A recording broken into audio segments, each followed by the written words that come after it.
Luck by chance भाग 5. लेखिका वैशाली गुरव. सादर करते एव्ही टॉक्स. मागील भागात आपण पाहिले की आर्यन आणि भूमी न्यूयॉर्कला पोहोचले आहेत, पण आर्यनला अंकित माधवन कोणत्या हॉस्पिटलमध्ये आहे हे माहीतच नाही. पाहूया पुढे. आर्यन खाली निघून आला. बाहेर पडला तेव्हा अजूनही अंधार होता. घड्याळात पाहिलं तर पहाटेचे 3:30 झालेले. तो पुन्हा एकदा अक्षजला कॉल करू लागला तर तो अजूनही बंदच येत होता. यार, काय करू आता मी? कॅब पाहायची तर ॲड्रेस नको का माझ्याजवळ? तो स्वतःशीच म्हणत एक वेळ फोन फेकून द्यावा असं वाटून त्याने तो फेकण्यासाठी हात वर उचलला. एवढ्यात पाठीमागून भूमी आली. अरे, आता कॅब बघ ना, का वेळ लावताय मिस्टर आर्यन? ती म्हणत होती. अचानक आजूबाजूच्या पोलवरील लाईट्स थोड्या ब्लिंक झाल्या. तशी ती घाबरून त्याच्या जवळ आली. ओ माय गॉड, हे काय होतं? काही नाहीये भूमी, व्होल्टेज कमी जास्त झाले असेल, आर्यन म्हणतो. काय म्हणाला तुम्ही मला? भूमी, तुम्ही विसरलात का? मी तुमच्या बॉसची वाईफ आहे. हो, नाही विसरलो मी मॅम. वेट, मी कॅब बुक करतो हॉस्पिटलमध्ये जाण्यासाठी. म्हणत पटकन त्याने फोनवर हॉस्पिटलचं नाव टाकलं आणि कॅब बुक केली. अचानक त्याचं वागणं आणि बॉडी लँग्वेज पुन्हा बदलली. तिच्याही ते लक्षात आलं, पण काही कळत नव्हतं. तसं काही नसेल असं समजून त्याकडे तिने दुर्लक्ष केलं. कॅब बुक झाली आहे, 5 मिनिटात येईल, तो म्हणाला. 5च मिनिटात समोर कॅब हजर झाली. दोघंही कॅबमध्ये बसले आणि हॉस्पिटलमध्ये जायला निघाले. अर्ध्या तासात ते हॉस्पिटलमध्ये पोहोचले आणि कॅबवाल्याने कॅब थांबवली. आर्यन आणि भूमी कॅबमधून उतरले. तिने पेमेंट केलं आणि तो क्षणभर आजूबाजूला पाहत चपापला. आपण हे कुठे आलोय? कुठे म्हणजे काय मिस्टर आर्यन? हॉस्पिटलमध्ये. आणि कुठे? तुम्हीच तर कॅब बुक केलीत. डोकं ठिकाणावर आहे ना तुमचं? म्हणत ती पुढे निघून गेली. अरे, मी कधी कॅब बुक केली? मला कसं आठवत नाहीये? तो विचारात पडलेला. काहीच समजत नव्हतं, पण तिला निघून गेलेली पाहून तो तसाच तिच्या पाठीमागे हॉस्पिटलमध्ये गेला. आत गेल्यानंतर त्याला ती रिसेप्शनवर विचारताना दिसत होती. तोही तिथेच आला. Ma'am, mister Ankit Madhavan is admitted here. May I know his room number? Sorry ma'am, repeat the name please. My husband Ankit Madhavan from India. Let me check first. May I know accident case or? तिने पुढे विचारण्याआत भूमी म्हणाली. Yeah, accident case. Please be fast, ती म्हणत होती आणि तो तिच्या मागे येऊन थांबलेला. मॅम, तुम्हाला कसं कळलं की सर या हॉस्पिटलमध्ये ॲडमिट आहेत म्हणून? त्यांचा कॉल आलेला का? आर्यन विचारतो. मिस्टर आर्यन, ही मजाक करायची वेळ नाहीये, ती त्याचं असं वेड्यासारखं बोलणं ऐकून म्हणाली. अहो, मी कधी मजाक केला? मी तर जस्ट. त्याचं बोलणं तोडत ती म्हणाली. Will you shut up for the moment mister Aryan, please? ती त्याला हात जोडून म्हणाली. Excuse me ma'am, there is no one whose name is Madhavan. Are you sure he is admitted here in this hospital? Receptionist सांगते. Yes mister Aryan. अहो, लक्ष कुठे आहे तुमचं? त्यांना सांगा ना, तुम्हीच तर मला या हॉस्पिटलमध्ये घेऊन आला आहात. मी? Oh, ma'am, will you check once again please? तो घाबरतच म्हणाला. Sir, we have already checked. There is no one as mister Madhavan. May I know when he is admitted? The day before yesterday. No sir, today there are only 10 admitted cases and Madhavan is not among them. Yes, 4 days before one terrible accident case was admitted here and the person was Indian. Oh, may I know his name please? Bhumi विचारते. Sorry ma'am, the person is unknown. We didn't get anything from him, so we are unable to identify him. If you want, then I can give you the details of the same case. No, but Madhavan sir had accident day before yesterday in afternoon. I think at 1 or 2 o'clock. Aryan सांगतो. No sir, receptionist म्हणाली. Oh God, how it is possible? Ankit, Where are you, sweetheart? ती panic होत म्हणाली. Sir, ma'am, how can I help you now? Do you want the same Indian information? Receptionist पुन्हा एकदा विचारू लागली. Please wait ma'am, let me think once. Aryan म्हणाला आणि विचार करू लागला. एवढ्यात भूमी चिडून म्हणाली. आर्यन, तुम्ही खोटं तर बोलला नाहीत ना माझ्याशी? तुमचा काही डाव तर नाहीये ना? ओ येस, लेट मी गेस. असं तर नाही ना की त्याचा ॲक्सिडेंट झालाच नाहीये आणि तुम्ही मला फसवून इकडे घेऊन आलात? मॅम, मी असं का करेन? आणि मग आपण त्याच हॉटेलवर उतरलो जिथे मिस्टर माधवन नेहमी त्यांची रूम बुक करतात. मग ते तिथे असायला हवे होते ना? पण ते नव्हते. तुम्ही माझ्या अंकितला काय केलं खरं सांगा. इथे नाहीये, मग कुठे आहे तो? तुम्हीच मला घेऊन आला आहात ना या हॉस्पिटलमध्ये? मी कधी आणलं? मी तर तुमच्या सोबत आलोय. उलट मलाच कळलं नाही तुम्ही मला इथे का घेऊन आलात.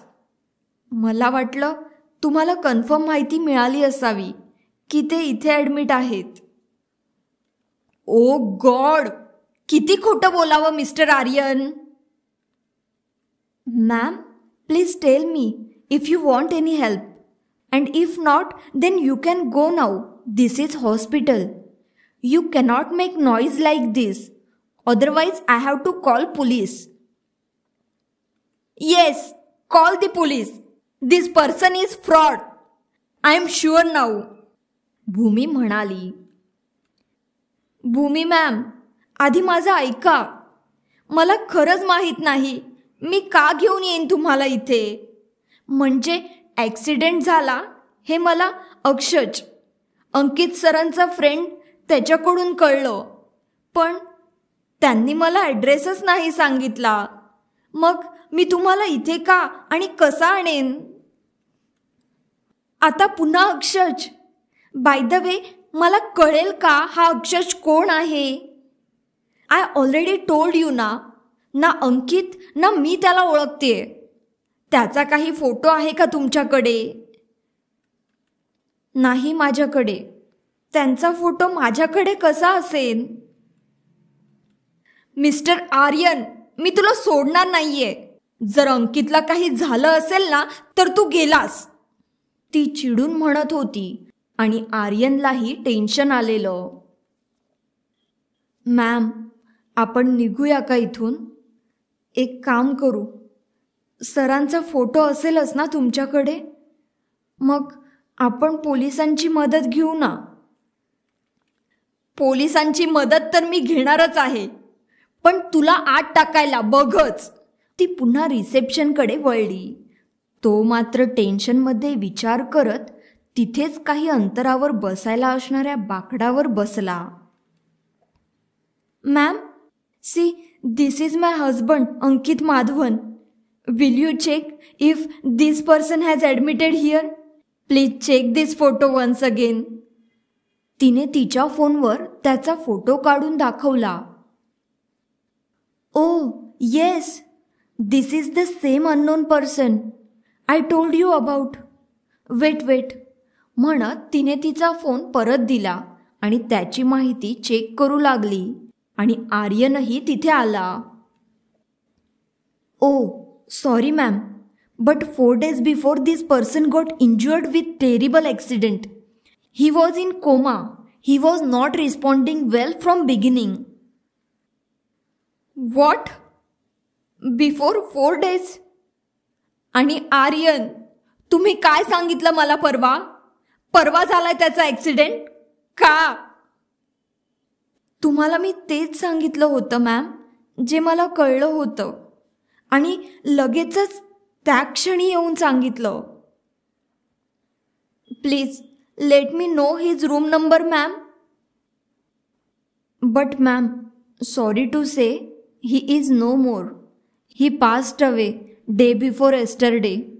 Now body is transfer to mortuary. Oh my God. Aryan shock होऊन म्हणाला, तू मारलंस ना माझ्या अंकितला? का खोटं बोललास तू? 3 दिवसांपूर्वी झालाय त्याचा ॲक्सिडेंट. हो, आणि तेव्हापासून तर त्याचा फोन लागत नव्हता. मग त्याने तुला कसं अपॉइंट केलं? काय केलंस तू त्याला? बोल, आणखी कोण आहे तुझ्यासोबत यात? येस, तो अक्षज आहे ना? दोघांनाही सोडणार नाहीये मी. ती त्याची कॉलर पकडून रडू लागलेली आणि तो पुरता हतबल झालेला. त्याला मात्र आपण पुरतेच अडकलोय याची जाणीव झालेली. त्याला त्या अक्षजचा आता अतिशय राग येऊ लागला होता. मला का फसवलं यार? मी काय वाईट केलं होतं त्याचं? Ma'am, please keep quiet. Don't make noise. If you want to see him then you can go in mortuary. असं म्हणताच तिचं सगळंच अवसान गळलं. 4 दिवसांपूर्वी न्यूयॉर्कला निघतानाचा अंकित तिला आठवला. ती साईडला जाऊन बाकड्यावर तशीच चेहरा हातांनी झाकून रडू लागली. अंकित, आता जाणं महत्त्वाचं आहे का? अजून 1 महिनाही झाला नाही आपल्या लग्नाला. लग्न झालं आणि सतत तुझी ही मीटिंग ती मीटिंग चालू झालीये. फिरायला जायचंही कॅन्सल केलंस. आणि आता न्यूयॉर्क. मी पण येते ना मग तुझ्यासोबत, भूमी म्हणत होती. अगं मी येणार आहे लवकर. हा गेलो आणि हा आलो. तसंही खूप महत्त्वाची मीटिंग आहे ग. तो असिस्टंट काढून टाकलाय मी. काहीतरी गडबड चाललेली त्याची माझ्या माघारी. तीच नीट करायला चाललोय डिअर. अंकित सांगतो. काय रे अंकित, जाऊ दे यार. तुला माझ्याबद्दल काहीच वाटत नाही का? लग्नाआधीच तेवढं वाटत होतं का? आता समोर आहे तर लक्षही नाही. ती रुसून दुसऱ्या बाजूला वळली.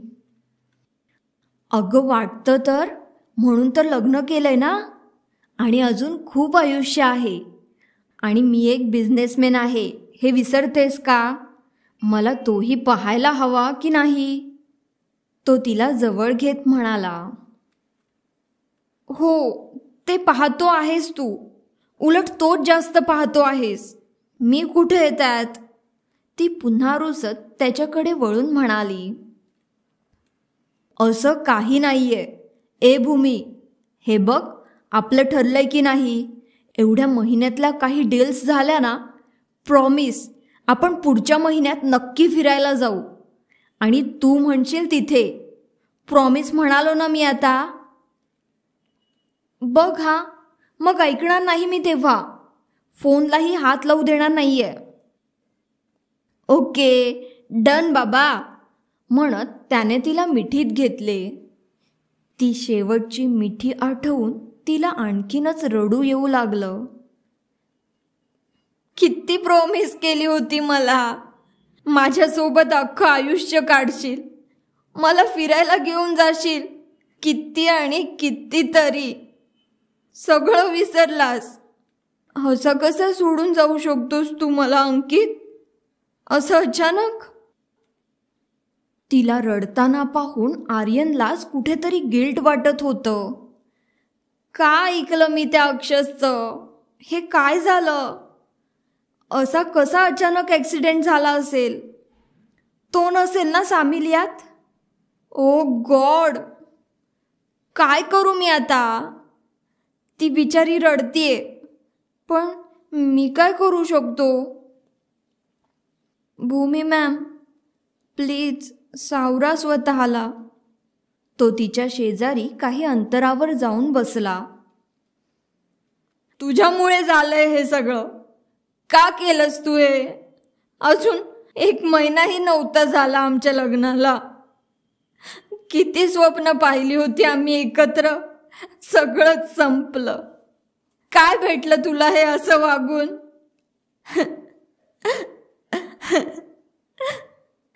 ती अजूनही रडत म्हणत होती.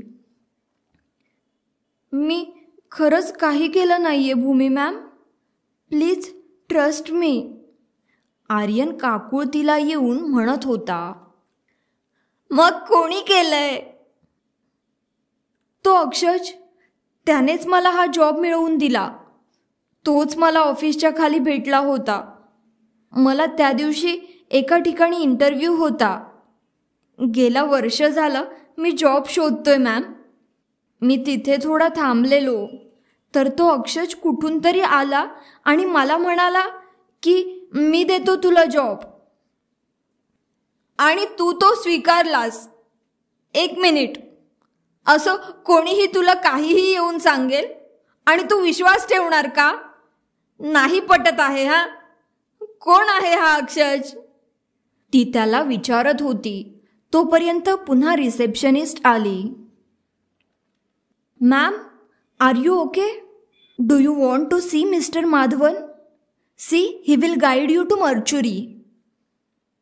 या म्हणत कसंबसं स्वतःला सावरत ती उठली. तिचा थोडा तोल गेल्यासारखं झालं. तसं आर्यननी तिला आधार दिला. मी सावरू शकते हा स्वतःला. थोडीशी चिडूनच म्हणत ती सोबत असणाऱ्या व्यक्तीसोबत मर्चुरीमध्ये जायला निघाली आणि आर्यन देखील पाठोपाठ निघाला. कदाचित असं मर्चुरीमध्ये पहिल्यांदाच ते दोघंही निघाले असतील. दोघांनाही भीती वाटत होती. एका ठिकाणी आल्यावर सोबत आलेल्या माणसाने त्याला ज्या कंपार्टमेंटमध्ये ठेवलेलं ते उघडलं. श्वास रोखून भूमी आणि आर्यन दोघंही उभे होते. त्याच्याकडे पाहिलं तसं भूमीला रडूच कोसळलं. अंकित, ओ माय गॉड, हे काय झालं रे तुला? आय हेट यू यार. मला नाही आवडलंय. तू असं सोडून कसं जाऊ शकतोस? पुढच्या महिन्यात फिरायला जाऊ म्हणालेलास ना मला. आता कोण नेणार? मला तू हवा होतास रे. काय असं वागलास?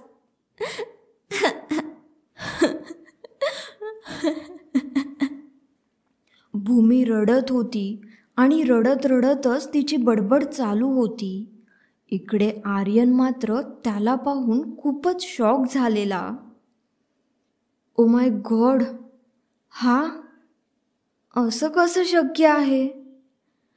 I don't believe. काय झालं? यात काय तुला बिलीव्ह होत नाहीये आता? जरा सांगशील? हा तो कसा काय असू शकेल? कोण तो? आणि हा काय? तुझा बालपणीचा मित्र नाहीये हा. बॉस आहे तुझा, अंकित माधवन. Give respect. अरे आता तरी रिस्पेक्ट दे. हे अंकित माधवन असणं शक्यच नाही. तो पुन्हा म्हणाला. का शक्य नाही? माझ्या नवऱ्याला आता मी ओळखत नाही का? एकतर जीव घेतलास तू त्याचा. तुला ना सोडणार नाहीये मी. नाही जेलची हवा खायला लावली तुला आणि त्या अक्षयला तर नावाची भूमी नाही मी. ती त्याला जवळजवळ ओरडून म्हणाली आणि शॉक झालेला तो तिच्याकडे लक्ष न देता त्याच संभ्रमात बाहेर रोडवर निघून आला आणि तिथेच डोक्याला हात लावून खाली बसला. ओ, आजचा भाग खूपच सिरियस झाला. भेटूया लवकरच उद्याच्या भागात. धन्यवाद.